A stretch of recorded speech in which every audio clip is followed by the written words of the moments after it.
Hey everybody, this is Emar Substitute Sports Inquirer, and we're happy to be joined by Sally Polhamus from Georgia State Volleyball.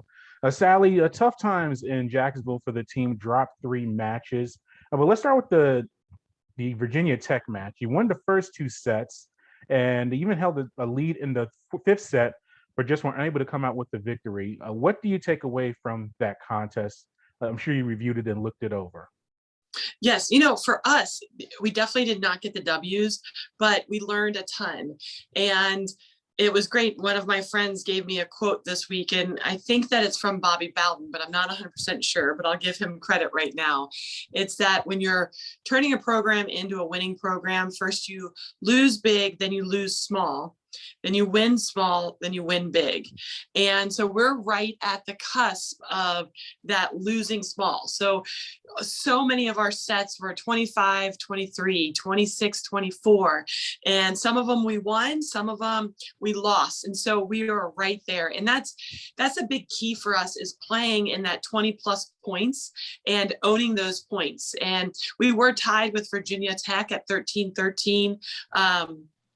There was something unfortunate that went on with scorekeeping that we kind of got the raw end of. But again, this is part of it. We've got to control the ball when we have it. We were 23-23 in that third set, and we weren't able to close it out against Virginia Tech. And so the longer we let teams in a match, then, the more obstacles, more things we have to overcome. So really getting that finish, playing to finish, and also really looked at our unforced errors. And I know that's something we talked about last week, but we're still putting great points on the board, even though we're having almost 10 points of unforced errors. So as soon as we can clean those up, I really like where our offensive defensive systems are at.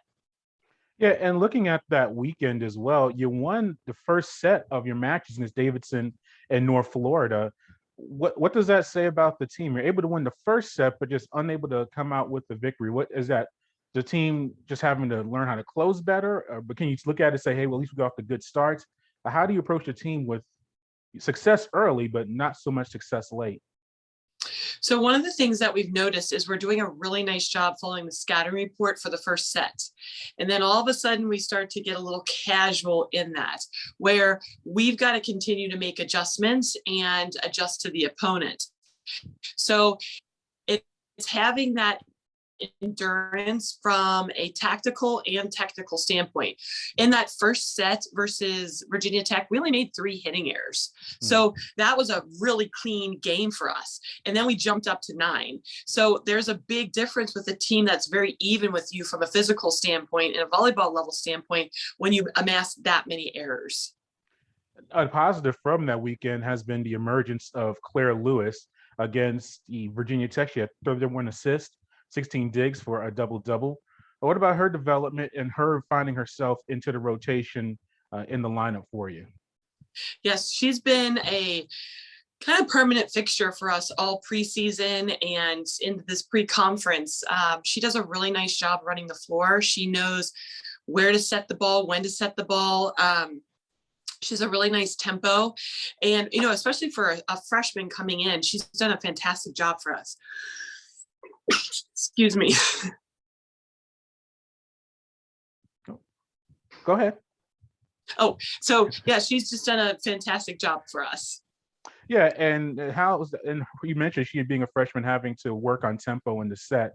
How do you get her just to continue to get better at that? Is just a fact of playing more matches and being in a rotation more often? Well, I think that this goes for all 3 of our setters. They're very hungry to learn.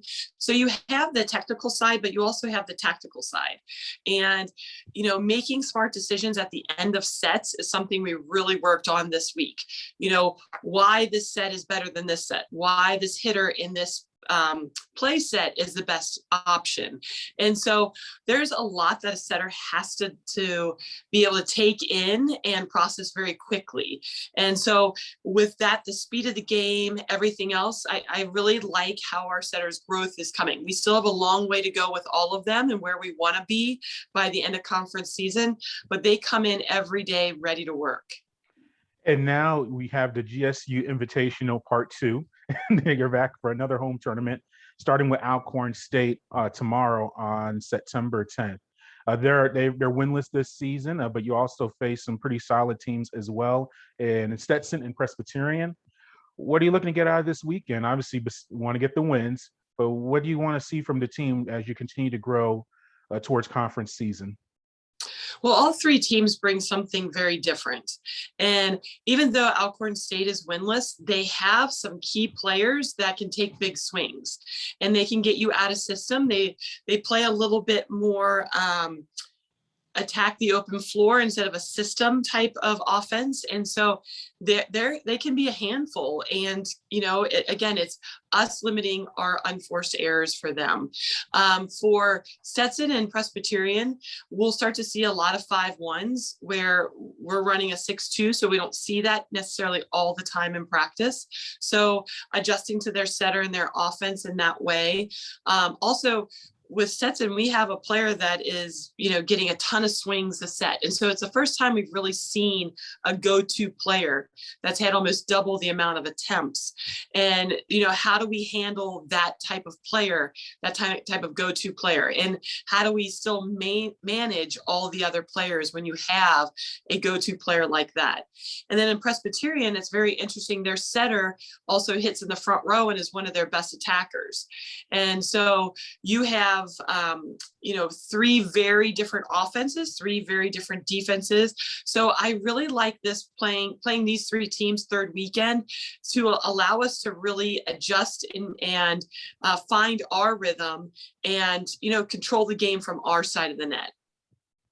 All right, well, Sally, thank you for your time. We greatly appreciate it, and good luck this weekend at your tournament. Thank you so much, Marcel.